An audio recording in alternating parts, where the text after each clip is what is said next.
Live from the Cherry Bomb Studios, this is Anime Cherry Bomb, your one-stop shop for all your anime needs. I'm your host, the loose soul captain himself, Aaron Torres, along with the conquest god himself, Jay. Jay, how's it going? It's going good, Aaron. How are you? I'm doing pretty good. Last week's anime was average Yeah. and a little bit below average, and I don't want to toot my own horn this week, but I think I struck gold. Oh yeah, you picked a good one, Aaron. So this week's anime is The World Only God Knows. Uh-huh. And Jay, let's start off with some facts. All right. The World Only God Knows is a harem romance comedy anime that was released in 2010. There are 12 episodes in each season. There are 3 seasons. It was based on the manga by Tamiki Wakiki, who's also done Holy Crystal Albatross. Have you heard of that one? No, I have. You have? No, I haven't. Oh. I haven't. The Screw People, and he also worked on some original costume designs for Dead or Alive 5. Oh, that's pretty. I didn't know that. Yeah. That's cool. So, yeah. And it was directed by Shigehito Takayanagi, who's done some episodes for Cardcaptor Sakura, Galaxy Angel series, and Tokyo ESP. Have you ever heard of it? Yeah. And then also, I don't think if you have that written down or not, but he only directed the first 2 anime. There's the 2 seasons? Yeah, he directed the first 2 seasons, and Okay. then the 3rd season. That's why I think that the weaker of the 3. That might be the reason why. There's a couple of reasons. Yeah. I think. But I think like the change of directing, you can kind of see it. Yeah. And he also did Battle Blood Blockade, and if you like, you're reading off of some of those ones, there's a couple Bones anime in there. So it seems like after he was done working with the studio, Manglode. yeah, Manglode. As soon as they were done with him, he jumped over there. Oh, okay. So, the studio was Manglobe. They've done Samurai Champloo, Ergo Proxy. Did you see that Ergo Proxy reference that they had? Yeah, exactly. And Hayate the Combat Butler filed for. They also filed for bankruptcy in 2015. Yeah, which and is probably one of the main factors of why the 3rd season, or maybe not why the 3rd season is bad. Maybe it's rushed. Yeah. Yeah, like I know during the production or during when it was coming out, it was very popular, like, and it spawned all these OVAs, all these stuff. Like, they're trying to cash in on it. Yeah.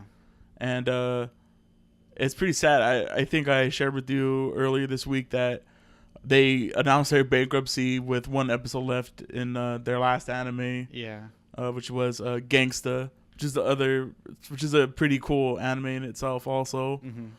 But yeah, it's I don't know if it shocked anybody, but it was just, I remember opening up the anime news that day and seeing that it was closing down, and I was really disappointed. Yeah. At that point, I didn't know I didn't know they made The World Only God Knows, or maybe I'd forgotten up to that point. But then it came to the realization that like we're never gonna get the real closure to the series. Mm-hmm. So that all that's left is if you want to know the end of it or the real end of it, go to the manga. Yeah, that's like the only way, unless somebody picks it up and tries to do something with it. Yeah, and jumping a little bit into the anime itself, real quick. The ending of season 3 does leave the door open for another season. Yeah, it does. Especially with a very grim's not the word, but one of the characters, Elsie, says like, well, Kama's back to normal the way he is, but through that whole episode we found out that he's changed since. Yeah, and he's kind of depressed or exactly. And then we never see what the outcome is. Exactly. Like, what's the aftermath of this whole ordeal? And I'm gonna hold off on my season 3 rant because this is it's just sad. All right, so it was licensed by Sentai Filmworks in North America. There was 2 other licensees, but for like Australia and Japan. Yeah. But we'll just focus on the Americas, and they've done Ninja Scroll, Appleseed, High School of the Dead, and the music was done by Hayato Matsuo, who's done like some video games like the Shenmue series, Final Fantasy 12. Yeah. He's done, and some of the Dragon Quest games. You could kind of tell from his music that it kind of sounds like it would be like video gamey. It sounds RPG-ish, Yeah. in my opinion. For sure. And some of the animes that he's done are Kaijo, I think is his most recent. Guyver and Magic Knight Wraith series. Oh, that's old. Yeah. Old. Super old. I mean that I remember Magic Knight Wraith is I think it's a video game for like the Sega CD Yeah. or the Saturn. So I have a lot to talk about of the opening themes because there's a lot of people to talk I know about. the opening and the ending themes. Yeah, and there's multiple of each. Well, not multiple ending themes. Yeah, but before we jump into the themes and stuff, I like to actually commend this background music. It's really good. I know every week I bring up, and I kind of think it's unfair, and I bring up like, oh, I never have this on my phone or on my MP3 player. Yeah. Except for like the only one that I would really want music of, up until this point was like Soul Eater. I had a bunch of Soul Eater music. Yeah. I don't know about you, but I really like the themes for Haruhi. Oh yeah, I really like the themes of Haruhi too. I think I also one of the first songs I learned on piano was the Adventures of Mikuru Asahina theme song, and I really love those theme songs. But this is the first anime, or the second anime if you count Soul Eater, where like I would have the whole OST on my... Yeah, the OST is pretty good. It's really good. Like, it's like I would want this in my car to listen to on my way to work. Like, it's nice, like almost classical music. Yeah, very orchestrated, and it's very diverse. There's a lot of like there's a lot of piano pieces. There's a lot of like wind instruments. A lot of string pieces in there too. Yes, and then there's like those like video gamey kind of music as well. So like electronic stuff. Yeah. So one of the things I shared with you earlier, I shared you two of my favorite songs, and they both have to do with Shiori. And I don't know if you caught this or not. You have to go and listen and have a nice ear to them. But the second song is actually a much grander version of the first song. Oh, is it? Yeah. The first song you sent me? So the first song was just the piano, which is like Shiori's theme. You can hear Shiori's theme inside the more grand song that's the second song. So it's like the first one was like a bare bones kind of version of the second one. And then the second one is they add a bunch of different instruments because that's when she's talking about like her books and her love of books. And that's why I really love that. Getting ahead of myself a little bit. That's why I love that arc so much. Yeah. Because of every little detail they put into that arc. Like to where this, really shy, like on the outside, just looking at her, she's like nice and quiet, and that reflects in her theme. But when it comes to books and her imagination, that's where and her inner thoughts. Yeah, that's where it comes to life. And the music, just like I said earlier, the music in this anime is great. It's top notch. I mean, in the first, I feel that they leaned a little bit too heavy on the music from the first season. Just like most like animes, I guess they reuse a lot of the music, and you can hear a lot of the themes over and over again throughout the whole series. Yeah, but if you listen to the OST, there's like 40 something tracks. Oh yeah, there's a lot of tracks. There's a lot of stuff for just 12 episodes of anime. Yeah, But then if you think about it, a lot of them are reused. Yeah, and a lot of them are just like 1 minute long. Exactly. And I think that just speaks to how much they penny pinched on the next seasons, where they're like, oh, we already spent all this money on the orchestra work and all this stuff, so let's just keep on reusing. Yeah. Like, because I can't think of anybody's else's...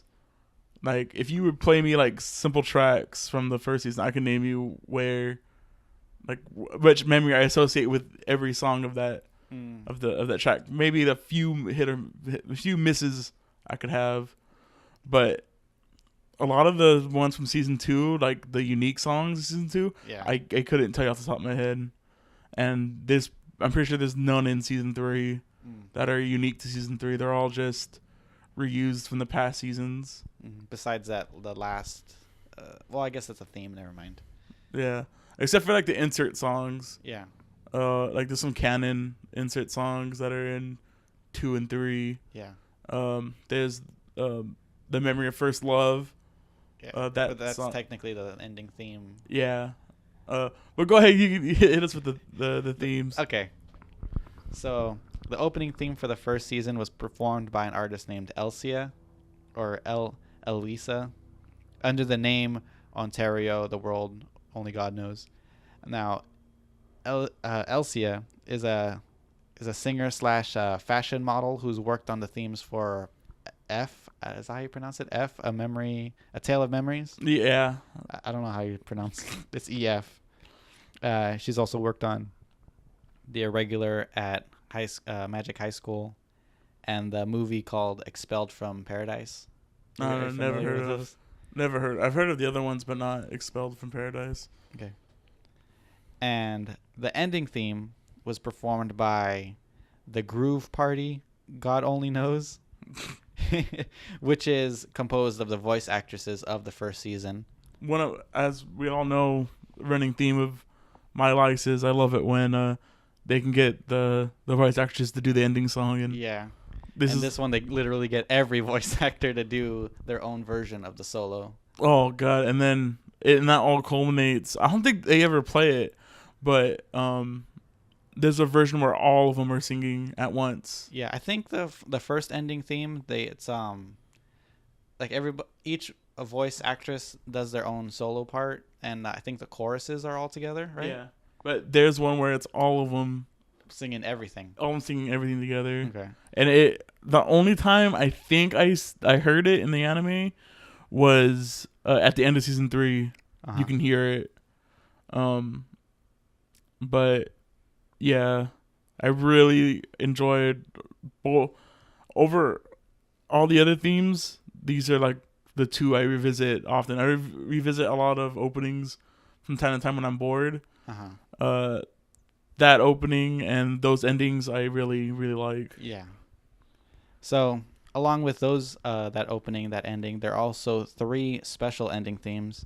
The first is in episode 4, and that's by Tomo Sakurai, and she's the voice actress for Asuka Sora. That's the girl in the glitched game. Yeah. Yeah, she has her own song. The second one is in episode 7. That's by Nao Tomoya. She's the voice actress for Canon. And the third is in episode 12, and that's by Hiro Shimono, which is a voice actor for Keima. Keima, yeah. Yeah. And I love that one. That one's really cool. Hilarious. This is how when I was first showing you the endings, I think I accidentally pulled that one up and I paused it immediately because I didn't want to spoil that joke. It's the visuals to that ending are just like hilarious, of him like ascending and him like running through the fields with all of the heroines that he's conquered. Yeah.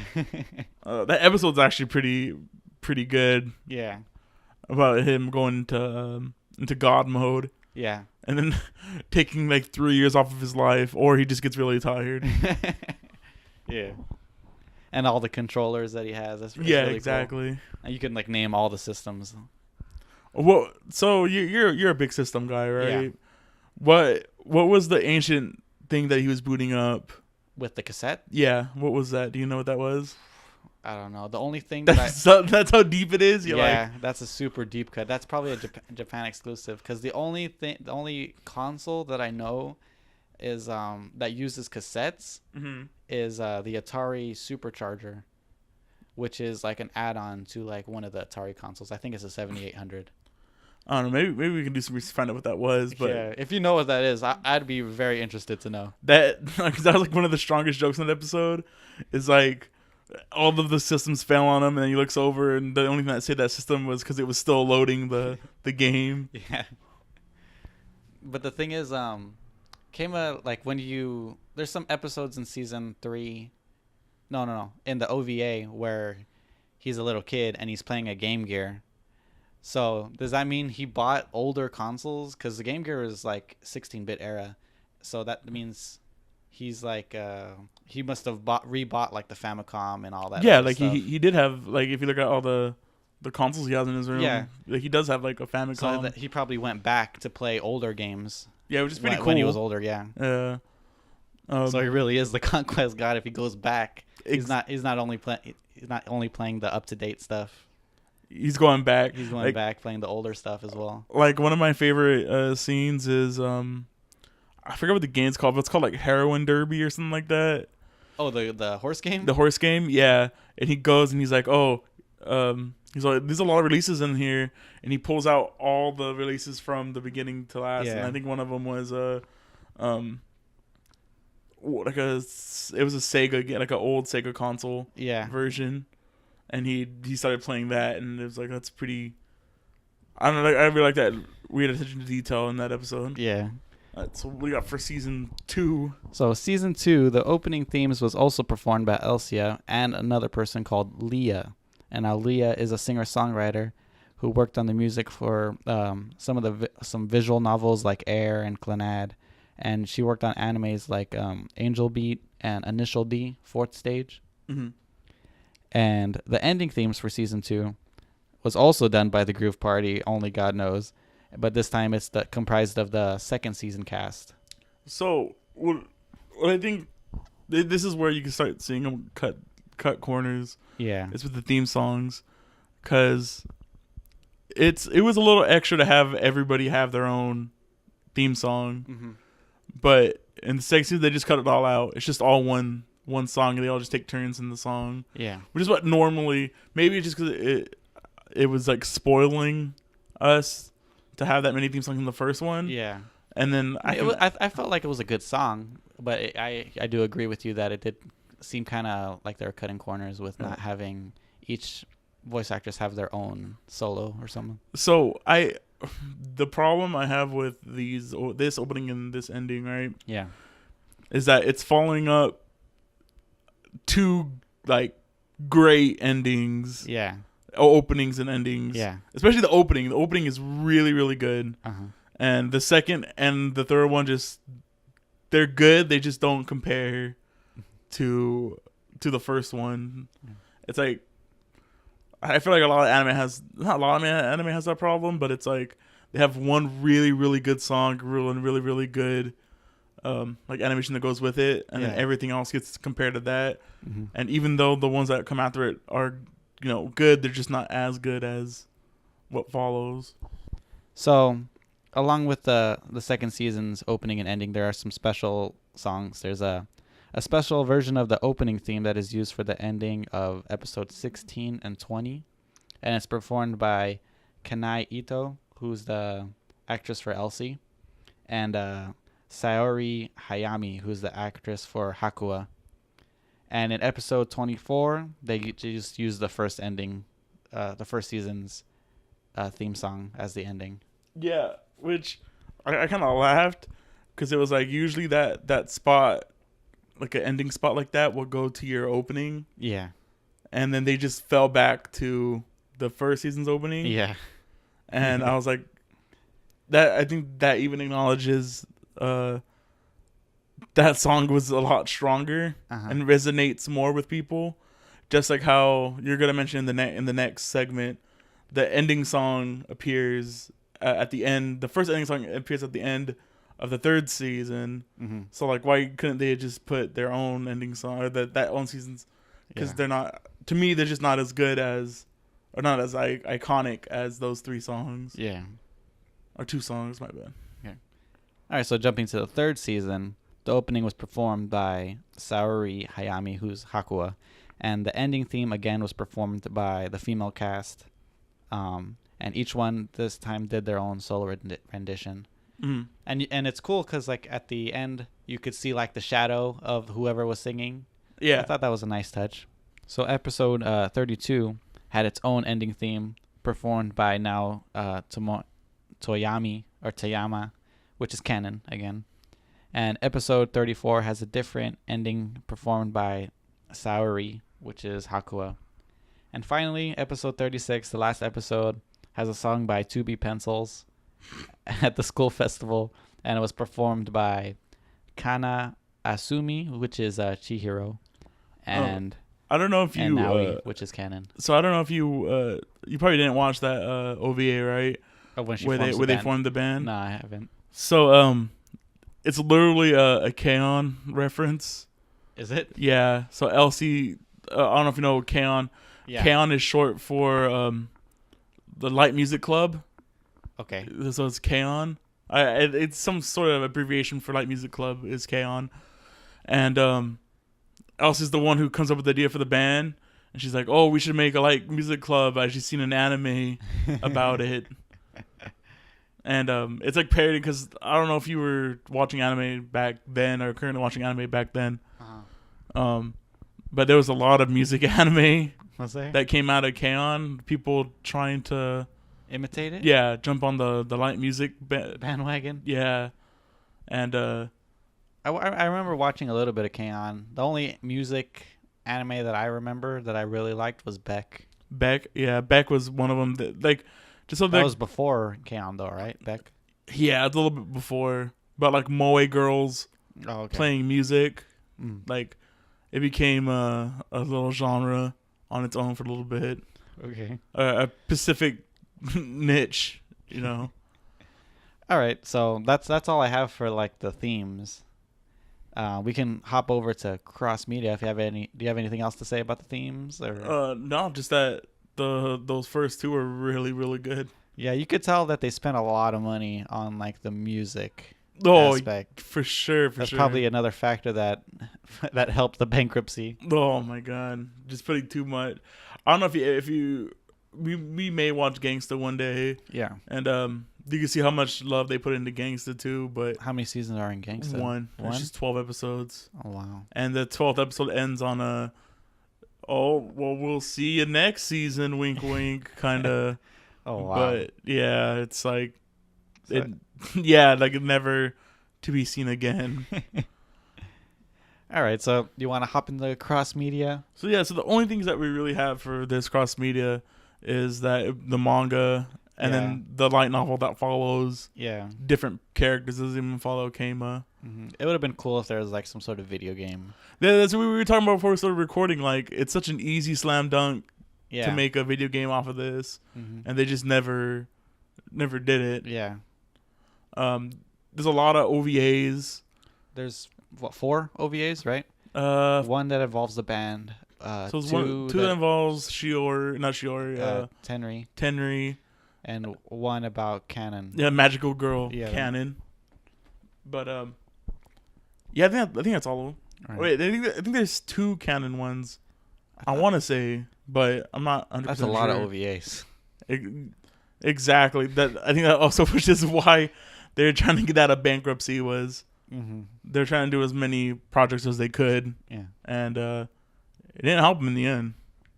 All right. So do you want to hop into the topics now? All right. So Oh wait, we got the we gotta synopsis. synopses first. All right. And we're actually prepared this time. Exactly. No jump cuts needed today, Yeah. Jay, except for the jump cuts that were earlier. But right now, no more jump cuts. All right.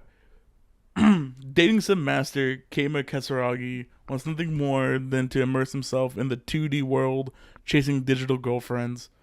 But when the so-called capture god answers a mysterious email from an unknown sender, Keima finds himself chasing down real-life ladies in an attempt to help the peppy demon Elsie capture the lost souls, escape from the depths of hell.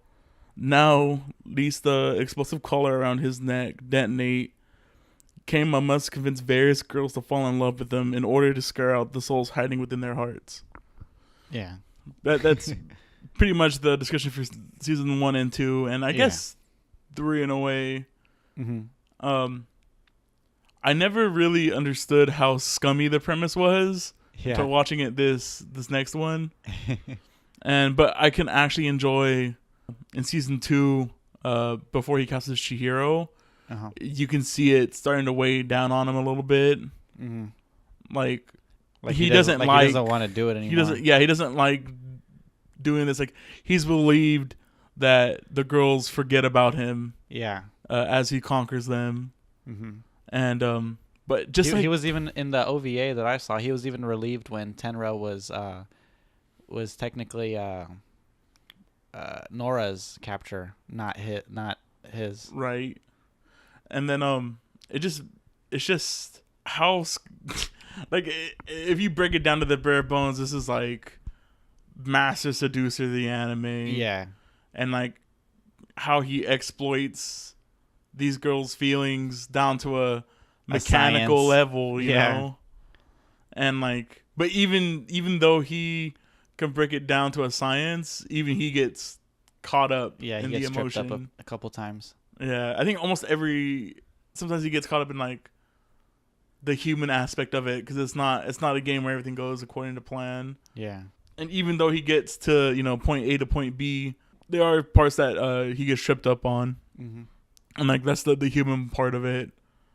And I think almost every capture after the second season, he's like the emotion of it is what gets him at the end. Yeah. Especially with the end of Canon's capture. Actually, he's like he knows that he's like improved her life. Yeah. But I don't know if you can get past the scumminess of the premise. It's really good. I really enjoy this anime. Yeah. So do you want to hop into yeah, you get into the topics. the All right. topics? So let's go art and cinematography. So the art itself, kind of generic in a way, I would say. There's nothing really at face value. The majority of There's nothing really unique about it. Except for the one parts I do find unique, or I guess the word is like how bombastic the colors are in this anime. Yeah. At like the capturing points, Mm-hmm. like whenever they're capturing a demon at any point, like the colors just come alive. Yeah. Or like how Elsie's her cloak or whatever, and it's not cloak. What do they call it? Her raiment? Yeah. How her raiment, the color of her raiment like stands out Uh-huh. a lot, and I really like how much it pops with how kind of bland it looks. When the art style changes, it's very jarring in a good way. Mm-hmm. So like a lot of like the weird chibi drawn scenes. Oh yeah, I love those. Like those are from like straight ripped from the manga, Uh-huh. and I like I said, like I love those little tidbits. Yeah. And there's like a couple parts where they changed the art style to like the Peanuts cartoons. Yeah, And I really like those parts. I think that the first one is in the first episode, Mhm. right? When Yeah, was it the first episode or it might have been the second episode? where Kama turns into Snoopy. No, it's when Elsie like says that everybody's gonna love Kama, and then the whole class is laughing at Kama, and they're doing that ha ha ha. Yeah. Kind of how they laugh in the Peanuts. Yeah. Yeah. Okay. The one that really stuck out to me was the obvious one of The Snoopy one. the Snoopy one, where he's just sleeping on top of the bench. Yeah. You got anything else do you want to say about art? I got a lot of stuff I want to say about Cinematography. Yeah, there's a lot of Well, cool. for art, I just wrote that for the first season at least, it was high quality, and I love the use of colors. They're very bold and such. Oh yeah. And I pretty much wrote the same thing that you wrote, that I like the chibi styles, and also I like that each character, I think every character had like it's like a second outfit, and I really like it when they have like a change of clothes. Oh yeah. I can see that. Yeah. I didn't even know. Did Shiori have a second Shiori? set of clothes? She has her band outfit. No, Shiori. Oh no, we never see her outside of the library. I guess that's one exception. Yeah. There's probably a couple more. Yeah, I really like the karate girl. I forget her name. Oh yeah. Her dress that she wears is really cute. Yeah. Ayumi's outfits in the last episodes are pretty cool. Like Yeah. her casual. She looked Like really casual nice in a pants. dress. Yeah, and The her wedding dress. Yeah. So, do you want to jump to cinematography? Yeah, let's do some cinematography. All right. So, I'm gonna a lot of my cinematography things I enjoyed were in season 1. Because there was just a lot of different shots that were done in there that I really liked, and I felt like they scaled it back a little bit in The later seasons. 2. Like the one that comes to mind when I think of season 2 is is a scene where him and the karate girl are sharing the ice cream, Oh yeah.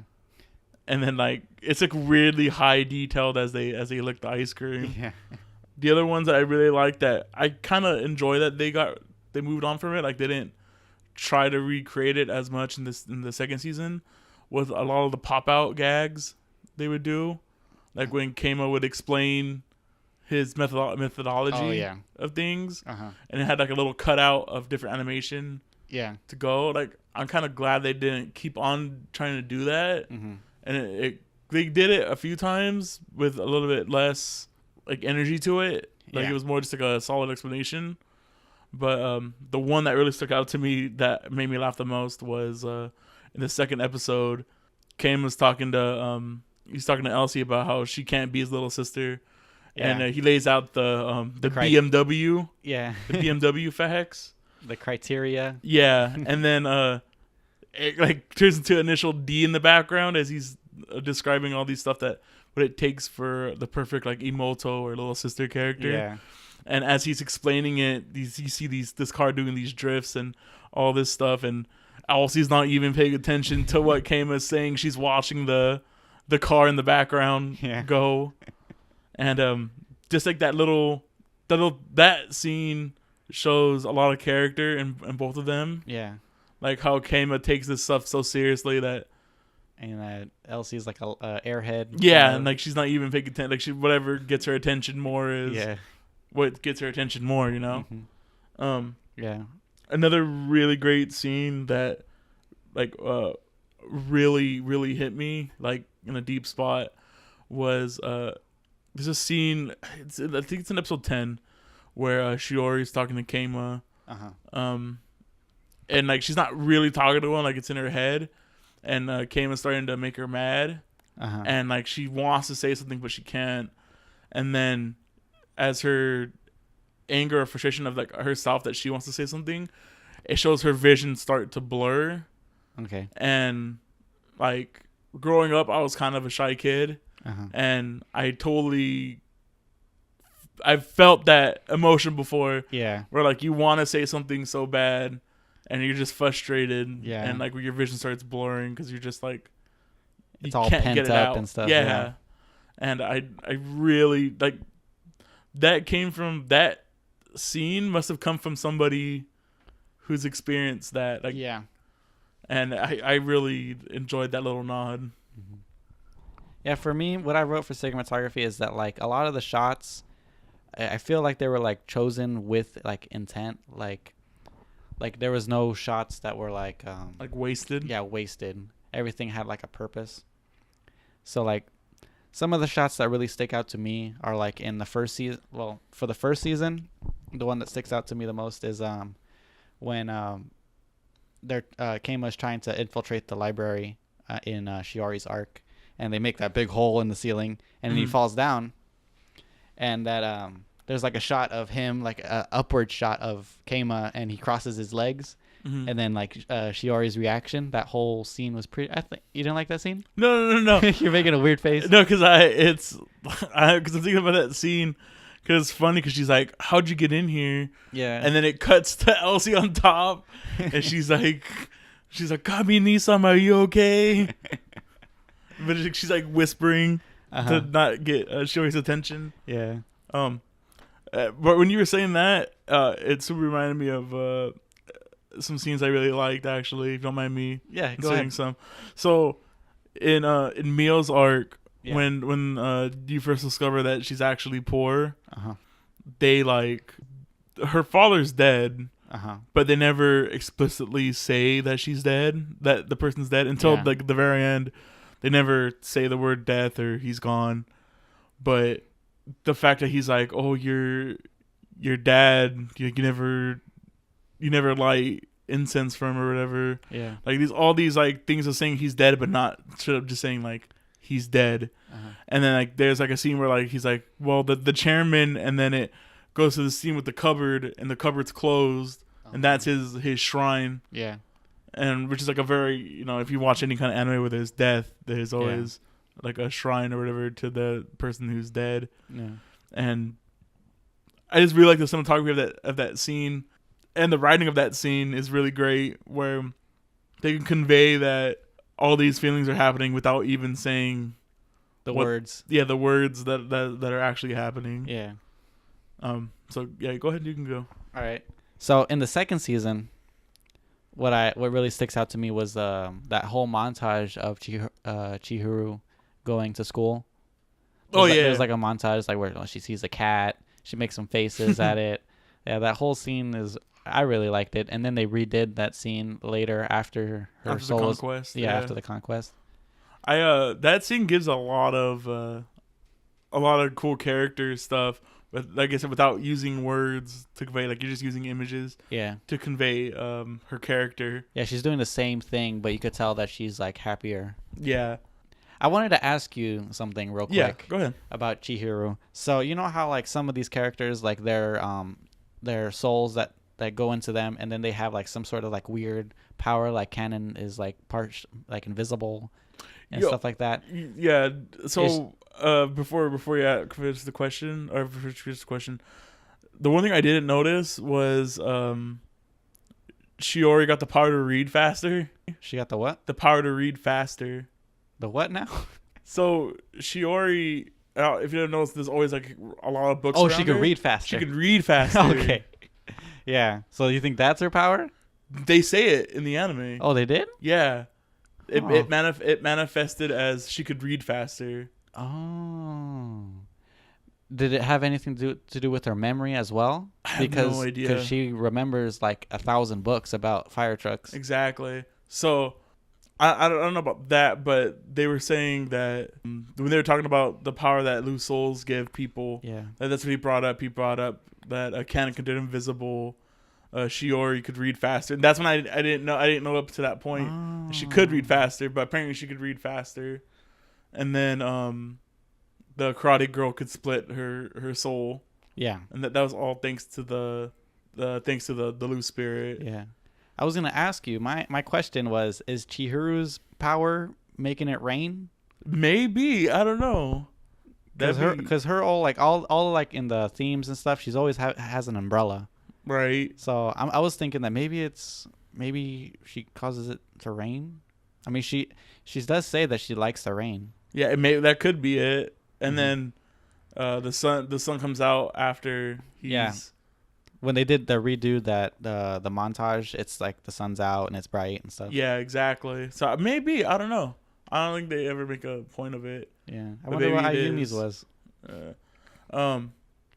Maybe it was her athletic prowess. maybe it wasn't. It didn't grow as strong. Like Mio didn't have anything. Yeah. Nothing.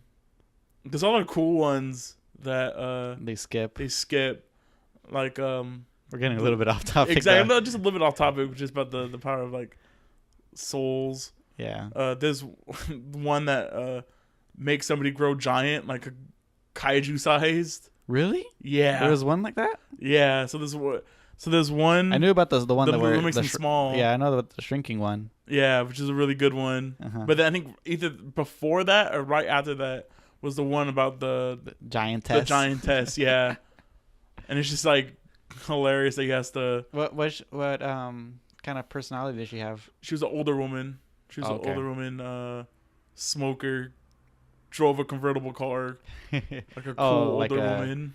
Like a strong, independent woman kind of Yeah. deal. Yeah, exactly. All right.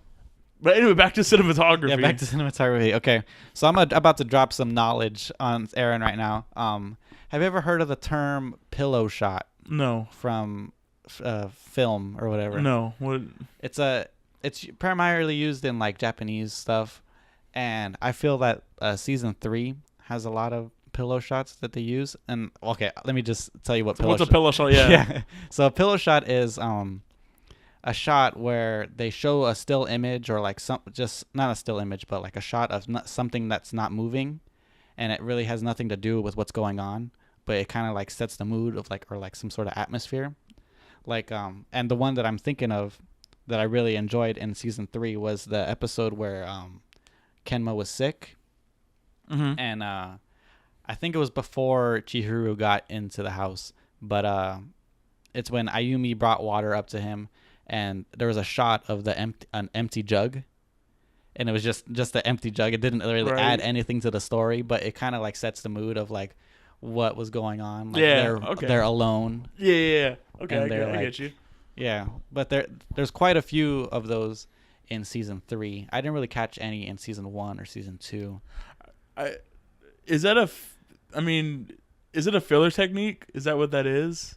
I don't. Would you say? I don't know. Especially like in anime, because you're not spending any money to make that shot, because Yeah, it's a but still shot. The shot the actual terminology is used for like actual film. Yeah, So but do you think that they use that to, like I said, to cut corners, because they can, I guess I could see that. Yeah. like, yeah, it adds a little bit of like nuance to the scene. I'm not gonna say it adds context, but it adds nuance to the scene Yeah. more than anything else. You could see it a lot in like Studio Ghibli movies. Yeah. Like I think My Neighbor Totoro has like some really good ones in Oh, there. okay. So like, I'm not saying like it's filler as it's a bad. It's just something thing. easy to do. I Yeah. think. Yeah. Like it's a nice, like I said, it's a nice filler. Helps Mhm. pad out the time. Yeah. Like that's when you said like pillow. It's meant like padding. That's what I assumed it was. Is it something that would pad it out? Yeah. Okay. I guess I can see that. All right. So that's all I have for like cinematography. Do you have anything else to add? I don't think so. Just that there's a lot of beautifully shot scenes, especially in the first season. Yeah. And I know. Last week I said that we should only do season 1, but me and both of you like killed a All lot of 3 the first seasons. Yeah. 2 seasons. So that's why we went all the way to the third. Yep.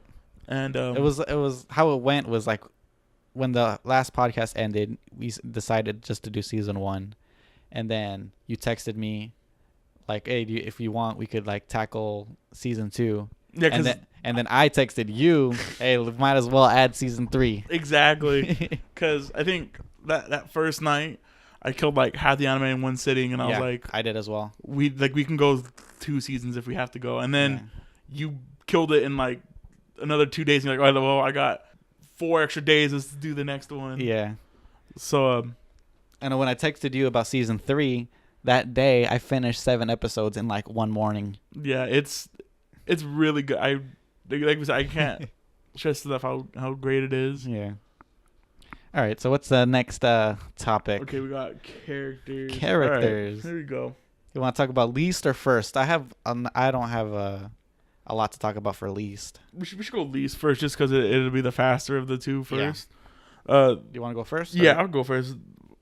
So my least favorite characters, and I'm not adding any prior knowledge that I know. This is kind of hard, but Yeah. I'm not putting any prior knowledge that I know from the manga or anything. And that is the characters I dislike the most, or is Nora and her buddy. Oh yeah. I put that I really didn't care for them. Yeah, and just because there's no reason to care about who these people are, even if Nora seems like a shady character, it never flashes out to be anything more than like a little gag, Yeah. and not even like you a could funny have cut one. her out and the story would have been fine, I think. Exactly, and like her buddy's only there just so Keima can get in trouble Yeah. because her buddy's an idiot, Yeah. and just lets Chihiro into the To the To the house. Yeah, cuz he like literally felt the directions that Keima gave him, he just did them literal- literally. Yeah, exactly. And then I guess it's for that shock in episode 11 or is it 12 or 11 where Nora gets hit by the spear from Vintage, Uh-huh. and then it's like, oh no, she's dead, and he's like, no, I've been playing decoys all over the town, so don't worry about it. I know, it didn't make sense because the decoy answered the phone, right? Yeah, so Yeah, I was kind of confused at that. I was like, oh my god, they just stabbed Nora. Oh wait, yeah, And they're I like, totally forgot about that part too. I was like, whoa, did they just kill Nora? And then he's like, oh no, don't worry, it's fine. It was a decoy. yeah, But I think that the funny part to that one is it reminds me of the decoys left by Elsie. yeah. The decoys are hilarious. There's just the It's just like a round, like a egg shape. yeah, like a sock and bopper. Yeah. Oh yeah. Yeah, I guess that's what they are. And then in that episode where she's baking the cake, you can just see it like generally deflate throughout the day. Oh yeah. And people are just like, "Oh, you're looking weird today, Elsie." The best part is when that English teacher like still thinks that it actually is Elsie. He's like, "The cat got your tongue. Like, why aren't you answering my questions?" Oh my goodness. All right, so you want me to go next about my least favorite? Well, because now I'm gonna get into a giant Elsie hole.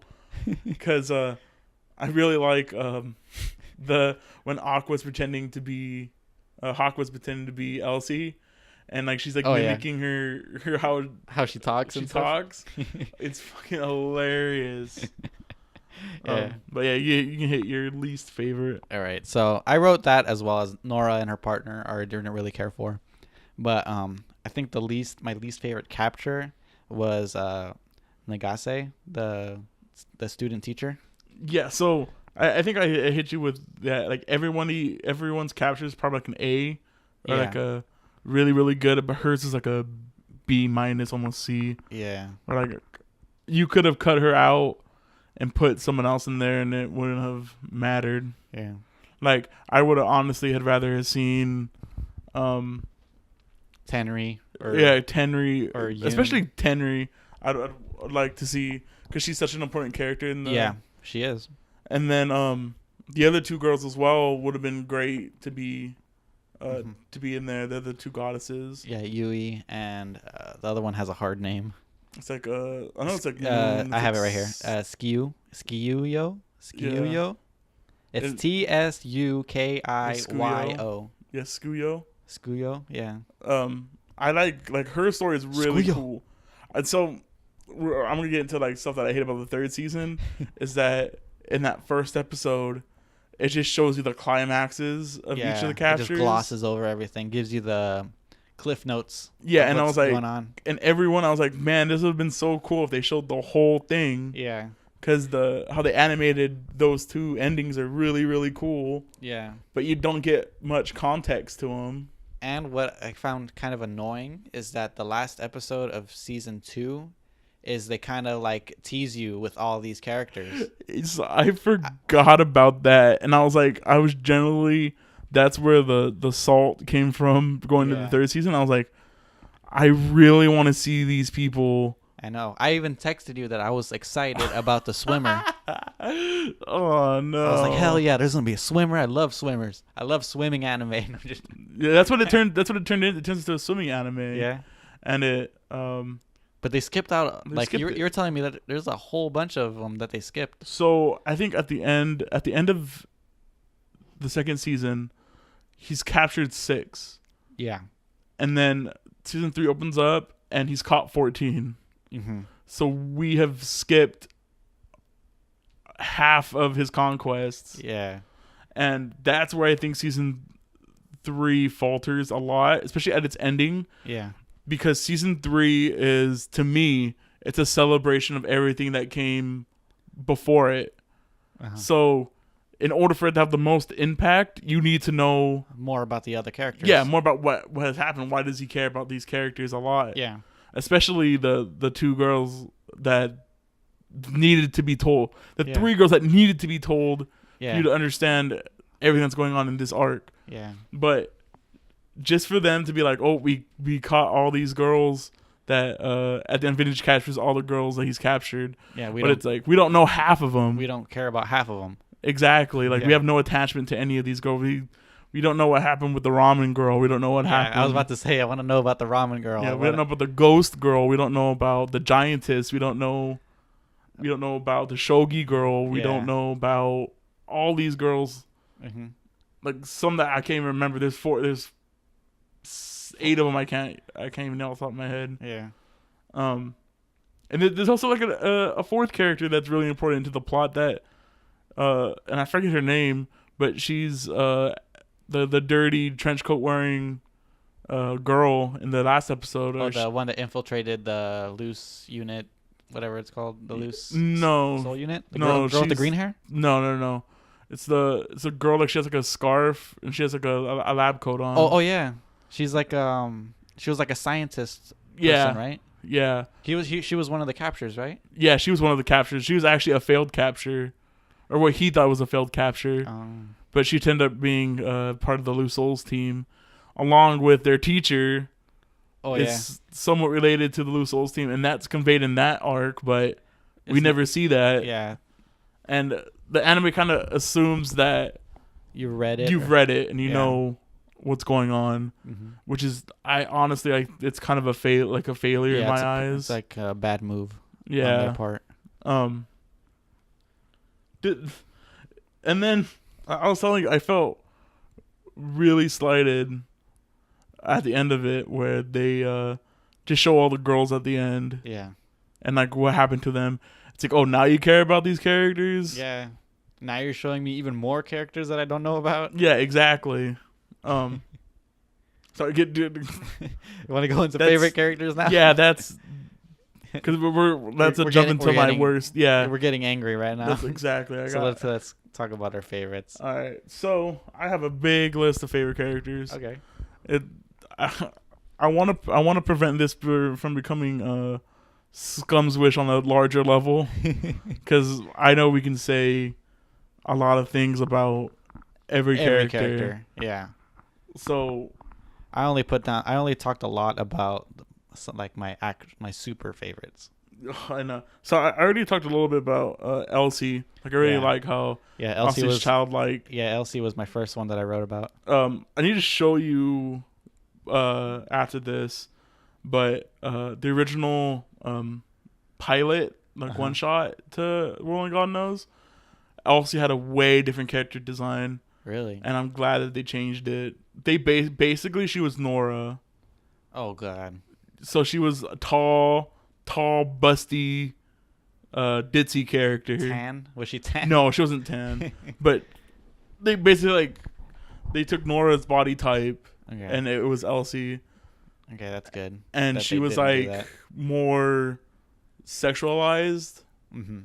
And then I really love that they toned her down Yeah. to be the little, like she was a little sister. Yeah, the little sister type. Yeah. So yeah, there's that. There's Kama. We talked a little bit about Kama.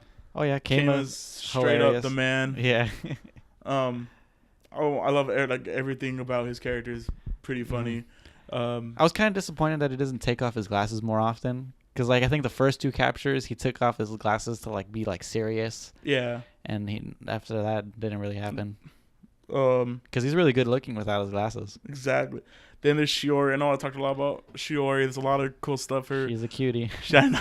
Her meekness, her overarching themes, her music themes are really Yeah. great. Can't say enough about Shiori. Chihiro's That's my favorite. yeah, she's really really cool. Yeah. I really enjoy her character. Her arc was awesome. Exactly. That skipping a little bit forward to her favorite episodes. That's one of her arc is like my favorite arc also.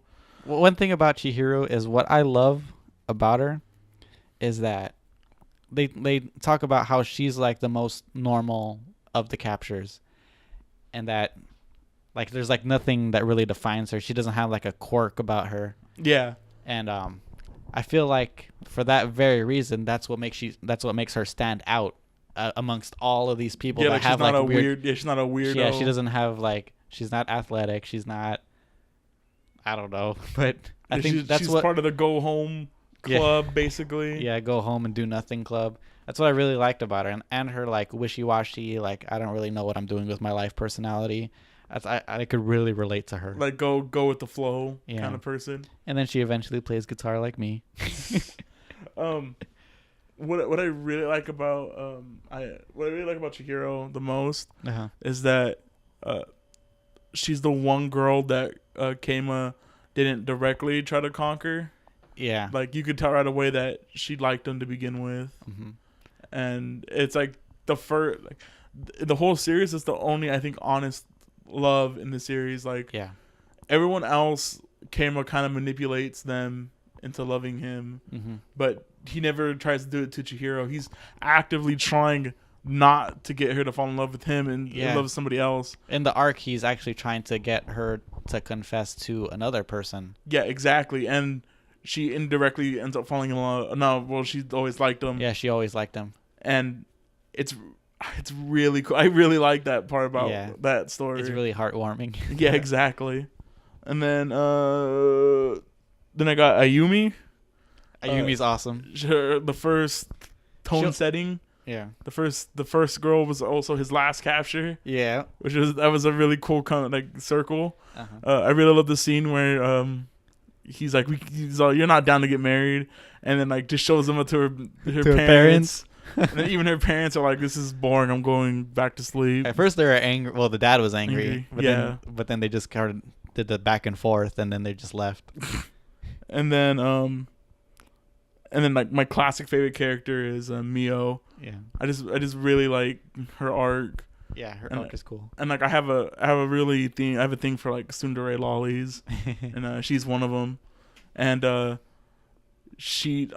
originally when I was reading the manga, I was very disappointed that she wasn't one of the goddesses. Yeah. I actually told you that like it would have been cool if like in the goddess arc that Kaima spent all this time trying to conquer Ayumi and Chihiro, and it ended up being like Mio or something. That would have been kind of cool. Yeah. But I would have felt like that was like a kind of weird cop out to it. Yeah, Not and it cop-out, kind but of like a twist to be a twist. yeah.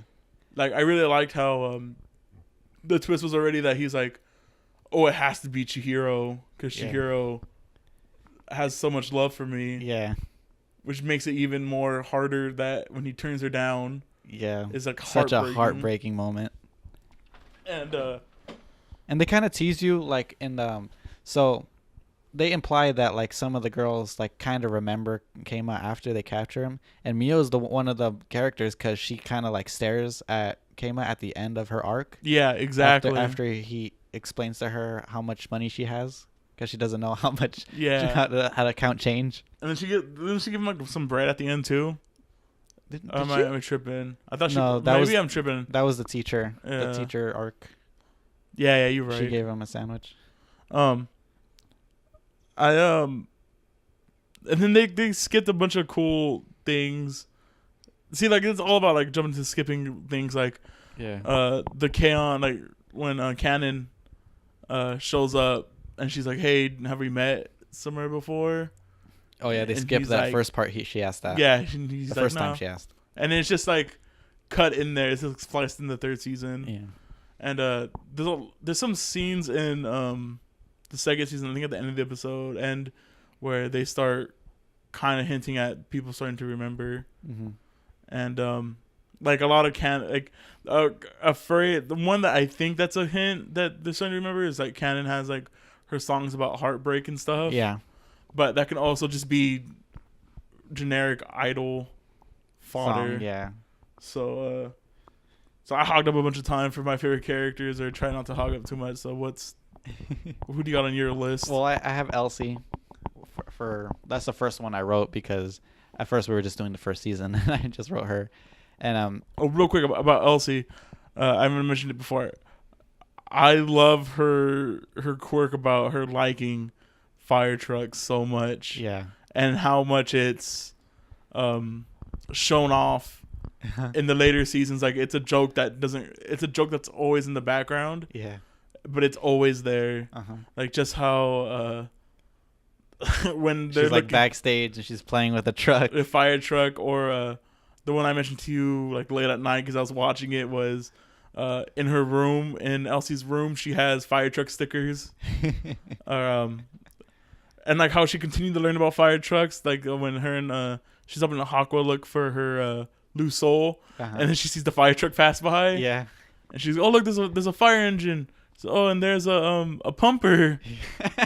And like I was like, oh man, she's Yeah. great. I love her. There was a quick one. I think the last one that they did, there was a quick one where she was still pretending to be Canon, and she was like in a radio interview, and she had like a little Hot Wheel of one Oh on my her God. desk. Yeah, That's great. I I think love that's the last one I remember. There might be Yeah. another one after. I love that little quirk. Yeah, but I love all the stuff about Elsie. She's like pretty much an airhead. She's hilarious. She's super cute. Yeah. And as for the rest of the captures in the first season, Shiori's my favorite. And then I think it might be actually now I think Ayumi beats out Mio. Oh And yeah. Especially that. because of the third season. If we were just doing the first season, it'd be a tie between Ayumi and Mio because we didn't really get that much time with Ayumi. Yeah, she that's only had like one episode. that's why that's why what makes me enjoy the third season a little bit more, because we get a little bit more interactions with Ayumi, and that's kind of what I wanted. Why I wanted more Mio to be a goddess, because we can see more Of Mio. of Mio exactly, and it just never came. And in canon was my least favorite, even though her arc was really cool. I really liked her episodes. Yeah, really, really strong. All of them are really except all for of 'em. Nagasa. All of them are like really strong and really good. Yeah. For second season, Chihiro is my favorite. Obviously, she's my favorite character in the anime. Probably. Yeah, same. She's really up there for me also. And for season 3, out of all the people that they introduce, I'm kind of partial to Skiyuyo, whatever how you say her name is. Yeah, she's pretty cute. Like Yui's cool too. I really like Yui. So that's why I said like that was really disappointed that we didn't get their captures. I know. Because I would have loved to see her arc. Tsukuyo's arc is so cool. She's like a astronomer, right? Yeah, she's part of the astronomy club. And like I said, if you could find a way to go read the manga, I would suggest go read. They did a pretty reliable up to season 2, so if you could find where season 2 ends and just read from there, it's pretty good. Yeah, and she calls her bench an observatory, right? Yeah, exactly. My favorite part is like he's like, oh, does she really not know me, or is this how she shows that she's angry? Yeah. Or she's like just ignoring him. A lot of the tense scenes in season 3 I actually enjoyed was whenever the girls would bump into each other by accident and Keima had to like freestyle a little bit. Yeah, my favorite scene of that was Tsukuyo pushes him over. She's like, I don't want to see you again, but he has her blanket over him. Oh yeah, and then he just like runs at Yumi with the blanket on her. Yeah, and like scares her and runs away. Yeah, and then there was the part where Chihiro saw Keima cross-dressing for Yui. Oh my god. Yeah, and then he has to play it off with the dress on in the library. That's smart. Yeah, smart plays. Yeah, so that's all I really have for characters. Like Chihiro's my favorite out of all of them. All right. Music, we already hit on music. Yeah, music's great. I love it. Yeah, listen to the OST. It's really nice. All right, so here you go. The worst ep. So I kind of already hit on it already a lot in the earlier tangent, but I really dislike the first episode of the third season when the sun goes down.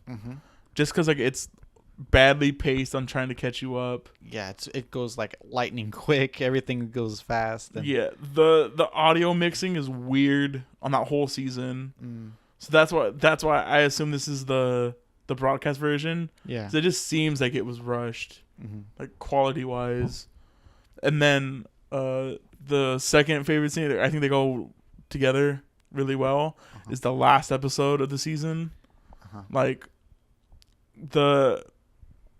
all the goddess stuff is wrapped up super fast. Yeah, which I think is fine, but they've built the season all the way up to this just for a quick fix. Yeah, like a cliff notes of all the sisters waking up, Apollo, and then them stealing everybody away, and like just throw everything to the wind. Yeah. After Ayumi's conquest, which is really, really good.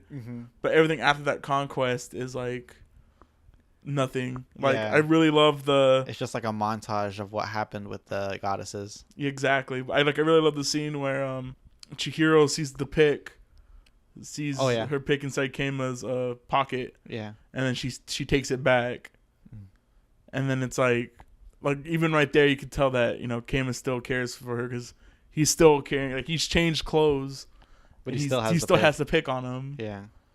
And I think like she kind of noticed too. Yeah. And you get that really sad like goodbye, and it's kind of like a goodbye forever. Yeah. And that's what like the memory of my first love is. It's like it's over. It's like something that happened and now it's over. Yeah.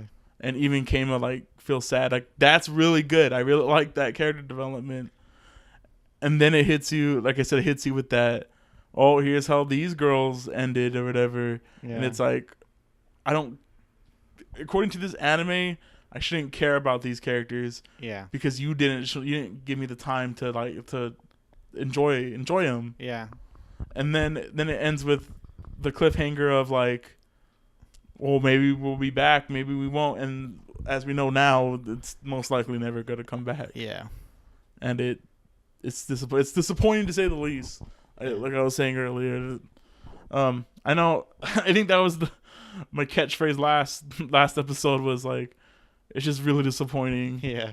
And even though it is high quality, like I'd rank, like we don't really do rankings here, but I'd give like the first season like a 10. I Yeah. really like that season. Mm-hmm. That season would be like in my top 5 anime of all time. Yeah. And the second season's like a 8. Like it's really still really good, just not as good as the first. Yeah. And then the last season, it's comparatively to the both, it's like a 5. But if you compare it to any other, I'd say it's anime, better than average. It's like a 7. I think it's a 7. Yeah. If you're comparing it to everything else, Yeah. it's It's a 5. It's like a 7. If you're comparing Oh, it to what came What's before in, it, Yeah. it's like a 5. That's what I meant. Yeah. Yeah, and it sucks because if it would just stay a little bit stronger, I could comfortably put it in my top 5. Mm-hmm. Just that, in retrospect, it's not as strong. Like I enjoyed it. Don't get me wrong. I really liked the season. Yeah. Just that it's held back because, like, I don't know if it's fair or not to hold it back for what it didn't show. Yeah. And I like mean, we can't really help what like the budget was or how much time they had to make the anime and stuff yeah, like that. exactly. And maybe if I'd never read the manga, like I wouldn't care. Yeah. But I was a real big fan of the manga and a real big fan of the series, and just to see them be like dangle you these Yeah. little things and it would then have been not better pay if off. it would have been better if they just not showed them. Exactly. Yeah. Like And- just show the characters that are involved in the anime and that's it. Yeah. Mm-hmm. And then it was just really, they could have did different ways to get over it. Yeah. They didn't have to directly adapt from the manga. Like they didn't directly adapt from the manga. They skipped some stuff even in the Goddess arc, Yeah. and they could have just fixed some certain things to not have these little plot holes in them, Yeah. or just not assume that you've seen everything. Mm-hmm. And it's just, like I said, it's just disappointing. I'm Yeah. not mad, Definitely. just disappointed. All right. So for my worst, I mean, yours were pretty good worst episodes, Yeah. but for me, I put Nagase's arc, the teacher. Like I said, it's the worst. It's the It's the worst. To me, this argument's it's the worst Mario argument. yeah. Like, a lot of people would say Sunshine is the worst Mario game, but Sunshine by any means isn't a bad game at all. Yeah. It's just a lackluster Mario game. Uh-huh. So that's how I see the Nagasa arc. It's Yeah, it's the okay. Mario It's- Sunshine of the world only God knows. Yeah, definitely. But that's the only one. I enjoyed pretty much everything else. Everything else was very entertaining. Oh yeah. I don't know if you got. Okay, I got multiple favorites. I swear. Okay. So you want to hop into favorites now? Okay. So we mentioned earlier, but A laundry list of favorite episodes. it's not a big laundry list, but it's So I already mentioned it. The inside and outside the big wall, which is the episode with Shiori. Yeah. When That's he's the- first starting when he's first starting the conquest. Yeah. So that's when he's trying to read her inner monologue, Yeah. and that's where my favorite songs come from. So the big grandiose like sweeping orchestral Yeah. song is when she's talking about how she loves books. Uh-huh. And I think that scene shows you how far gone Shiori is from reality, Yeah.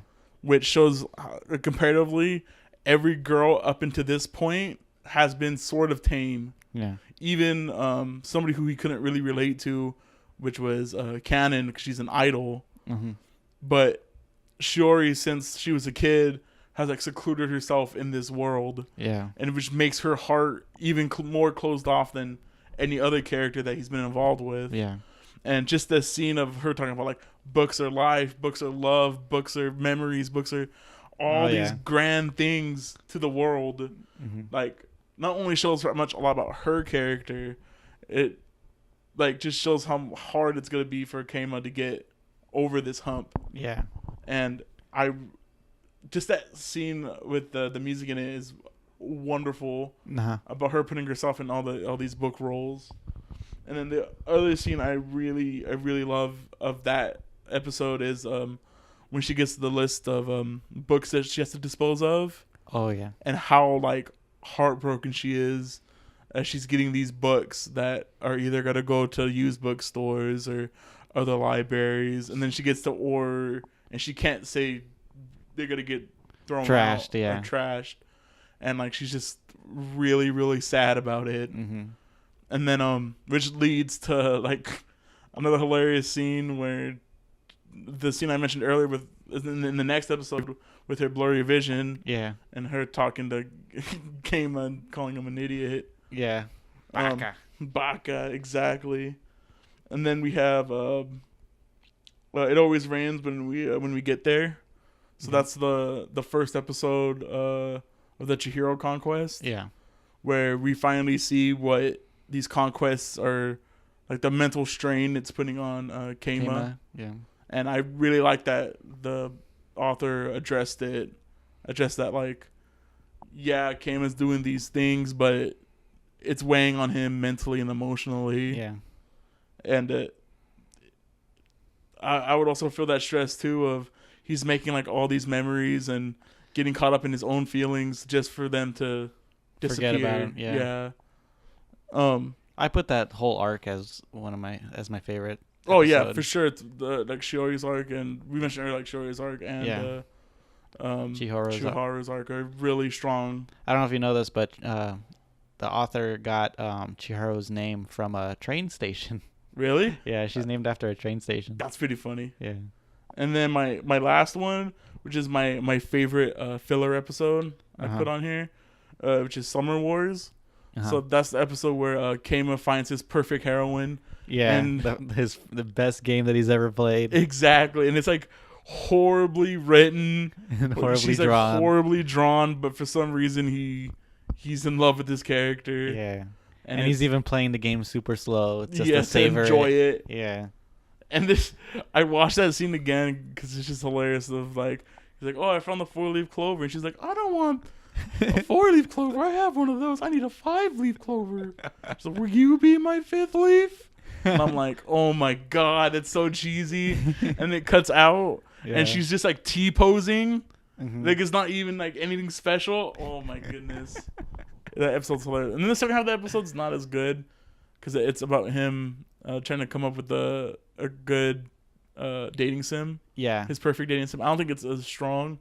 The gimmick is the strongest of the first half. That first half is just too much. It's too hilarious. Yeah. Like how he turns around and he has her face basically, Oh yeah. like same art style. In real life. Yeah, and Alice, he's like, "No, not your face. That's your best characteristic." I really loved that in like the scene where like he was in the game and there were like the fireworks, and then he asks, like, "Can I call you like what Yaksun or something like that?" Yaksun, yeah, like hella. She's like, "Can I call you Kanema?" He's like, "Yeah, can I call you?" It's like whoever. Kanema-kun? Yeah, I think Yatskun or something like that. Yeah. I was like, "Gosh, dang it!" What an ugly name. Like, I know. Yats, because her name's Yotsuba. mm-hmm. So it's like Yatskun or something like that. Gosh, dang it! Like some kind of Moe name. Yeah. So what were your favorite episodes? All right. So usually on this podcast, when we talk about like filler episodes, that's usually like our least favorite episodes and stuff. But for this, I really loved like all the filler episodes. Oh, all the filler episodes are great. Yeah. So I wrote that the cake episode was really up there for me. Yo, so And like just it keeps like going back to like what happened and other people's perspectives. yeah, and it's during filling that in the day. story as it's going. Yeah. I think that's the most ambitious episode Uh-huh. of the first season. My favorite part of that episode is that so the whole episode is Elsie's trying to make a cake for Kama because I think was he depressed or something, or is he trying? She's trying to like lift his spirits. Yeah, trying to just lift his spirits. And I think it's because he like closed off to the world, or like he's just trying to focus on games. Or Yeah, something. I don't remember. Like he has the Virtual Boy on. Yeah, I think it's that. No, the Virtual Boy is after. Is later? That's during the Chihiro arc. Oh, okay. He calls himself off. He becomes a shut-in. Yeah. Okay, so my favorite scene in that episode is that she's like trying to cook this cake or bake it, not cook, and there was like a shot of like the microwave was tied up and it was over like a bonfire. Yeah. I cracked up, so like I literally laughed out loud on that one. A lot of the things that like they stopped doing like production wise in there was they added little text jokes to there.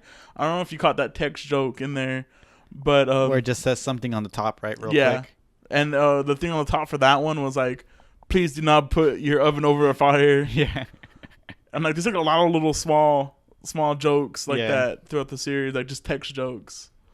And God, I totally forgot. I was gonna put the episode in here too. That episode's really strong. Yeah. And the whole decoy thing was really hilarious. And there's just I want one of those in the corner of my room, just the LC decoy. I want a Yolksoon shirt or something. That'd be great. You could probably find, I don't know about any more, but you could probably find some cool stuff. Yeah, I'll just make it myself. Cannon's arc was really nice. I put that up there. Yeah. I like how it's not solved traditionally, where he's like, you don't need my love. You don't need anybody's songs. Love. And then all the insert songs are really great. Yeah, I really like the ending where she was on the stage by herself and she performed Citrus. Is it Citrus or Citron? Citron. Yeah, Citron song. Oh, that's cute. That scene got me a little teary-eyed. I was like, oh, that's cute. Oh, from that arc, one of my favorite scenes was the first time that Elsie met Cannon, and she was like starstruck, and she was like looking for something for her to sign, and he grabbed Kama's PSP, and she signed the front screen. Oh my God! I was like, no! And he's trying to wipe it off. He's like, what is this, oil based? Yeah. Oh, that's cold. Oh man, the more I think about that Cannon arc, the more funny it is. Like her like chibi depressed form in that. Or like her hitting him with the cat tasers. Oh yeah. Oh God, it's hilarious. She had like 2 of them. Exactly. Or like they're so sharp that when they hit the ground, they just stick in the ground. Like Jesus. Another episode that I really liked was episode 12, the last episode of the first season. Oh, this is where like he like goes into his room and we see like all the game. He's playing like 6 games at once and. Exactly. And then like the last one he has to face, the last one is like the static games. Yeah. So he has to play like 15 at one time. Yeah. And then he just like completely loses it at the end. And he has like that one heroin left. Yeah. In that episode, my favorite scene is like, I think Kama's mom asked him to like go check, tells Elsie to go check on him to see how he is doing.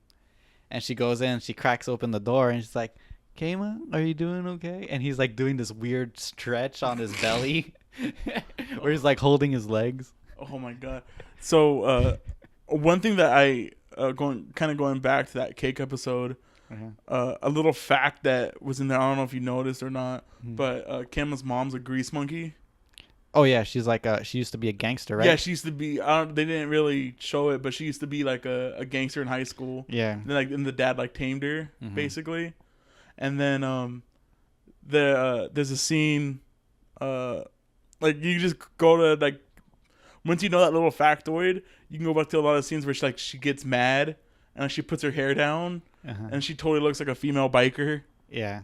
And so it just alludes to her past that never really gets cut. I also really like that there's that scene where he has to get the mom out of the house in the 3rd season. Yeah. And even though she's already divorced her husband or in the proceedings of divorcing her husband, which is like another great like writing line, is like in the 2nd episode, Elsie's like, oh, mom went out and she went to go see a person named a lawyer or she went to go see a person, like an attorney, Mm-hmm. so she's not gonna be back until a while. Yeah.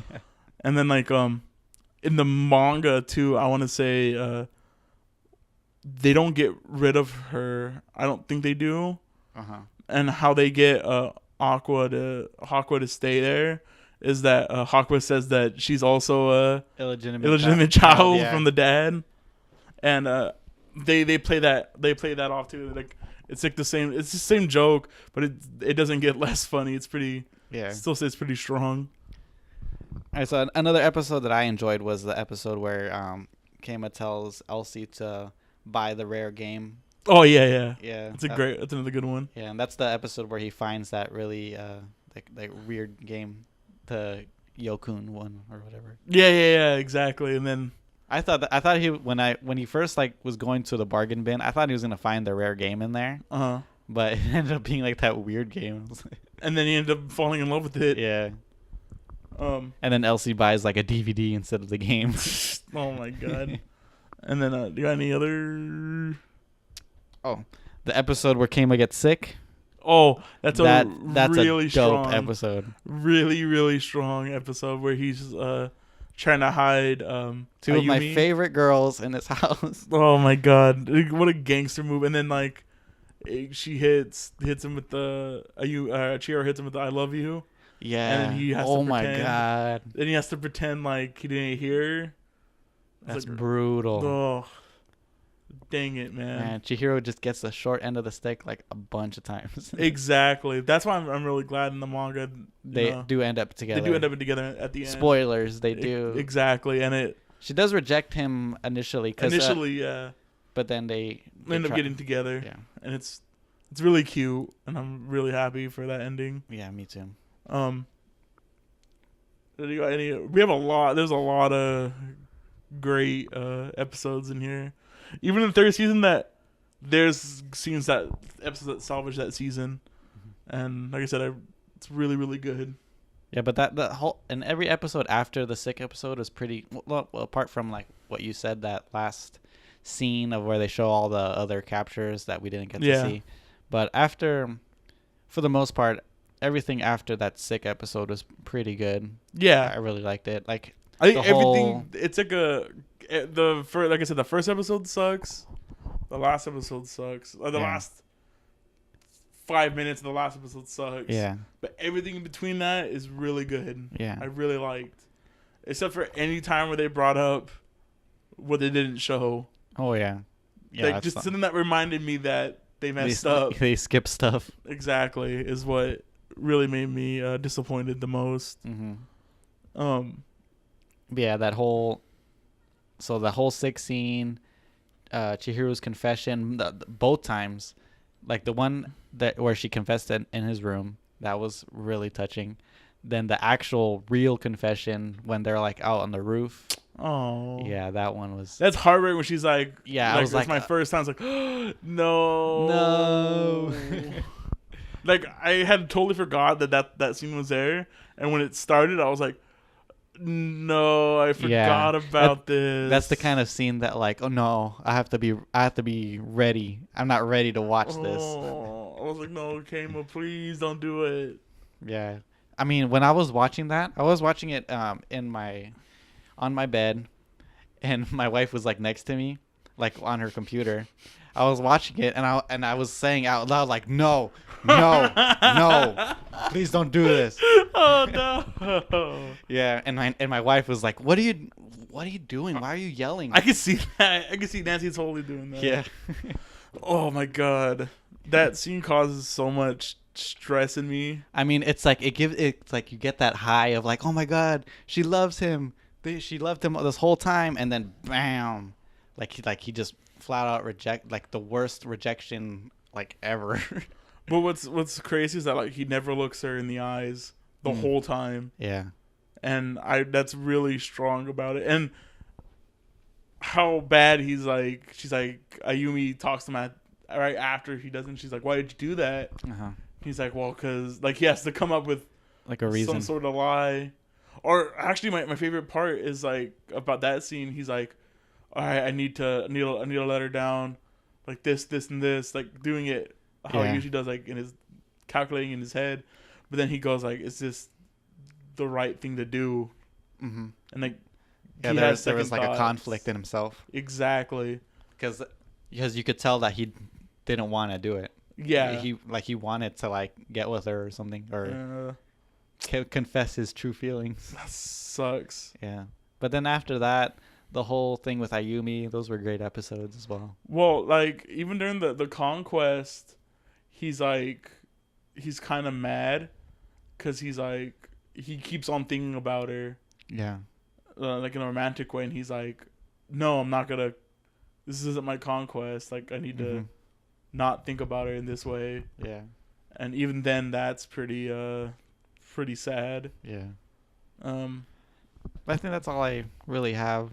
do you have any more? Do you have any general Likes. thoughts that we didn't touch on? Um, I'm pretty sure I've said my disdain for the third season enough throughout this series. So I have some general thoughts. I like the references to other animes. Oh yeah, it's really Yeah, there's like you showed me a list before we started of like there's a bunch of stuff. There's like references to Yu-Gi-Oh, the Beatles. Ghost in the Shell, the Beatles, Yeah, there's a lot. Gundam. There's a few Gundam references. There's like a whole scene of like just Gundam stuff. Exactly. But then there's the carriage that Mio, one of the carriages. The obvious one. Uh-huh. That scene's great too. There was carriage. the one shot of Keima doing the cover art for A Girl Who Leapt Through Time. Yeah. Oh my God. That's just the first season too. Yeah. There's a bunch of them like characters hidden in the series, and that adds to the charm of it. And like as I said, like I'm just disappointed. Like I could go on and keep watching this for every girl that they skipped.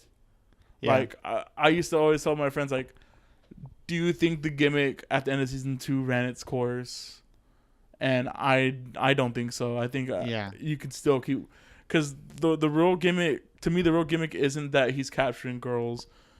The real gimmick is that how each girl is different from the next. Yeah.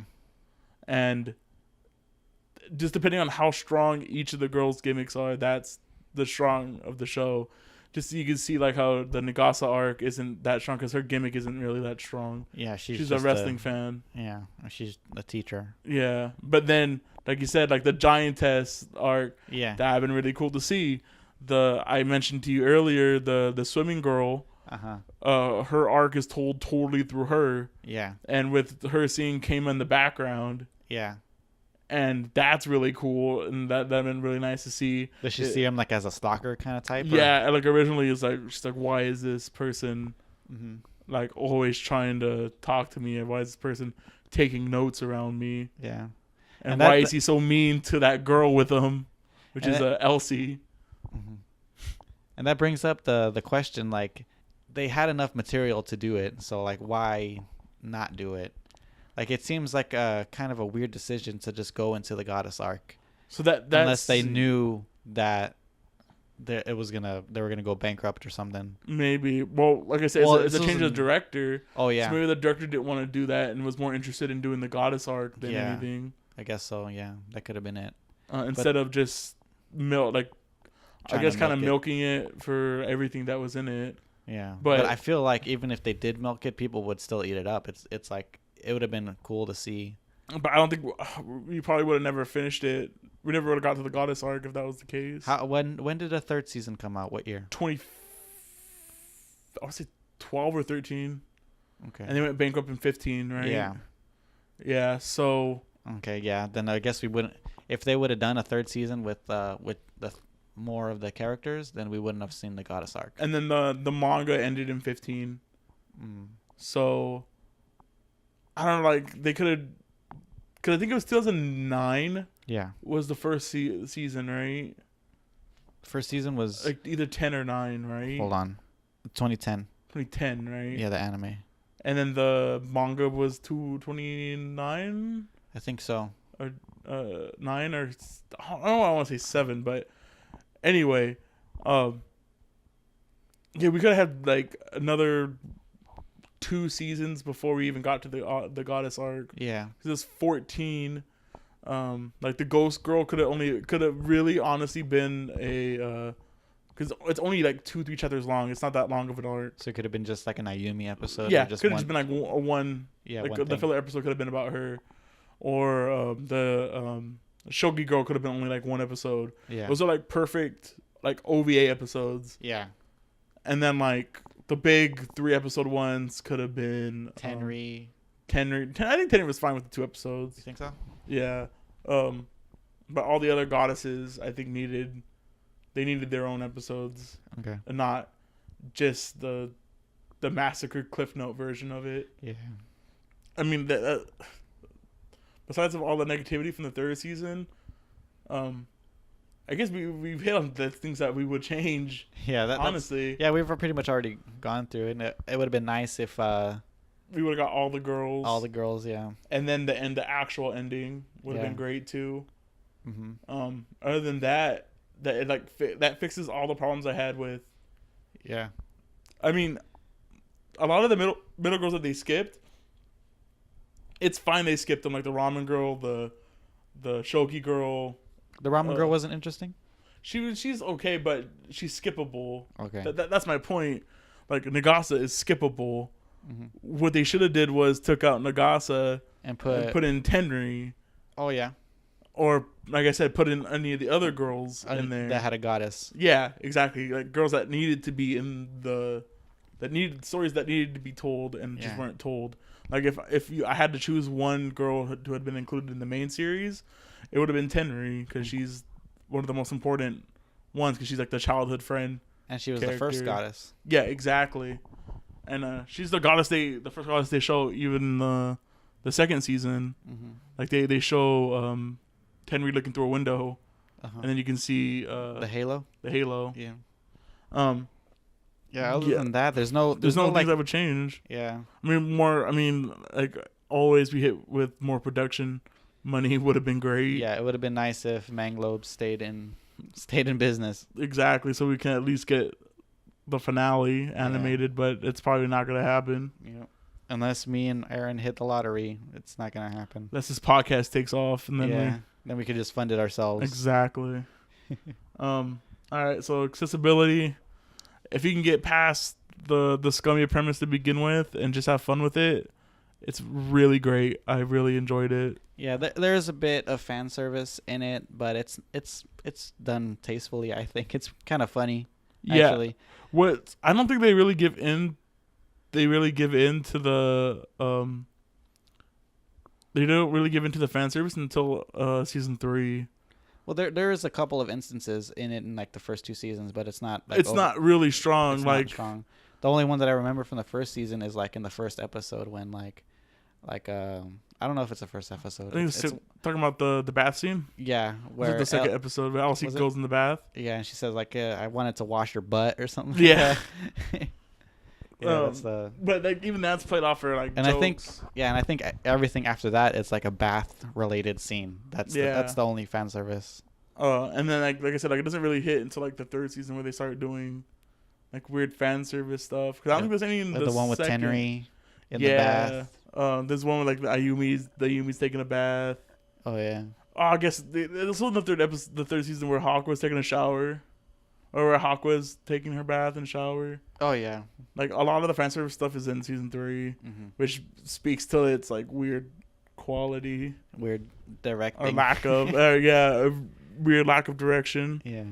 And then you can find it on Crunchyroll. Yeah. It's on- OVAs, you're gonna have to dig deep for them. Yeah, I actually tried to watch the OVA, but it's like, I don't know. It's hard to. More hassle than it's worth. Yeah. Even though definitely. like it's a really good arc, it's just Yeah, too I much. actually did watch the first episode of Tenri, but the second one was not happening. Yeah. Also, like, real quick, talking about Tenri, I really love her quirk of like she likes magic. Yeah, It's really funny. it's really endearing. Gosh dang it. Rewatchability. Yeah, it's 100%. Yeah, I would definitely watch this again. The first season especially, I can watch Hmm over and over and over. And The only thing that I'd probably skip is Nagase's arc, maybe. Right. But then I probably would watch it. Like, I might as well. Yeah, like I said, I really like this third season. It's just that I'm petty and I don't. Yeah, I guess you could say that with like anything. Like if there's like a movie adaptation of a book, then people are gonna get angry no matter. Yeah, exactly.